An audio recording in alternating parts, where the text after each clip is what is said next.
quel pays de merde. Elle m'a dit, eh, tu peux pas parler comme ça de ton pays. D'abord, c'est pas mon pays. Et ensuite, si je dis ça, c'est une critique. C'est-à-dire que si on aime son pays, on le critique pour le faire avancer. Après l'expo qu'il y a eu sur Mémoire, il y a Mémoire d'oubli et 50 ans de réflexion autour de l'Algérie. Voilà.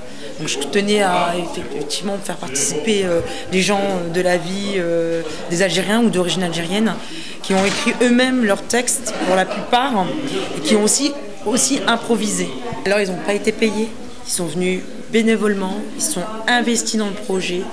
Je suis passée par plein de personnes différentes, même sur le site internet, sur Facebook, et ils ont répondu à mon appel et ils ont travaillé en conséquence. Hakim Bouabta, qui aussi a fait vraiment son texte en fonction aussi du jeu d'échecs. On avait Mehdi qui a parlé complètement de sa vie. On a eu Asdine qui lui a complètement innové aujourd'hui son texte autour de l'Algérie et de la France, dans lesquels il ne comprenait plus du tout pourquoi la langue, sur le langage, enfin le français ou l'arabe, dans quelle mesure on était associés et pourquoi, et la guerre d'Algérie. Chant de tigre, on ne veut pas mourir, mais seulement sourire. Dans notre quartier, tout est fermé à 8 heures.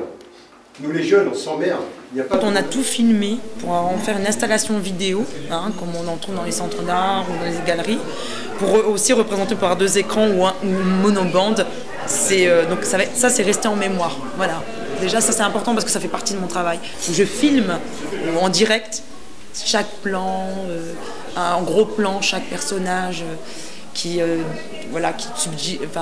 suggère l'interactivité entre le spectateur, le jeu et mon témoignage aussi à travers toutes ces personnes qui ont travaillé aussi sur ce projet. Bon, c'est sûr qu'on n'a pas parlé de la guerre civile parce qu'il n'y a pas d'Algériens qui sont venus exprès pour parler de ça, mais de savoir aussi comment aujourd'hui en France ces origines algériennes ressortent et comment la nouvelle génération se situe, autant l'ancienne, et donc on avait des confrontations alors qu'ils vivent dans le même territoire aujourd'hui.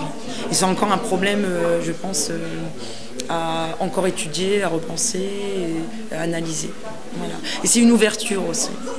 Chacun pense comme il veut. Et aussi que chaque discours a sa particularité et son identité. Et qu'une identité, elle est beaucoup plus large qu'une nation, qu'à ce moment-là, il faut la respecter. Voilà. Et aussi un amour pour l'Algérie que j'ai énormément aussi. Voilà.